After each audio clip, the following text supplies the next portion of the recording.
അസ്സലാമു അലൈക്കും വറഹ്മത്തുള്ളാഹി വബറകാത്ത്. ജനാവുലിയ മുഹമ്മദ് ഷെരീഫ് മണ്ണാർക്കാട്.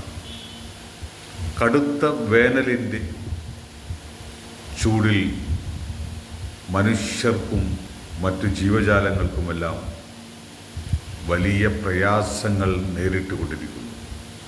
അതുകൊണ്ട് തന്നെ എല്ലാ വിശ്വാസി സമൂഹങ്ങളും സർവശക്തനോട് മഴയ്ക്ക് വേണ്ടി പ്രാർത്ഥിക്കുക. പ്രത്യേകിച്ച് മുസ്ലിം സമൂഹം ഇത് നമ്മുടെ വ്രതം അനുഷ്ഠിക്കുന്ന കാലമാണ്, അഥവാ റമദാൻ കാലമാണ്. വലിയ പ്രതിസന്ധിയുണ്ട്.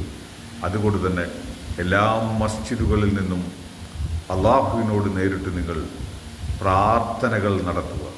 അള്ളാഹുവേ, നീ ഞങ്ങൾക്ക് ശക്തമായ ഒരാഴ്ചക്കുള്ള മഴ നൽകുകയും അതുമൂലം ഭൂമിയുടെ ചൂടിനെ നീ തണുപ്പിക്കുകയും ശാന്തവും സമാധാനവും കുളിർമയുമുള്ള കാലാവസ്ഥ ഞങ്ങൾക്ക് നീ പ്രദാനം ചെയ്യണേ നാഥ.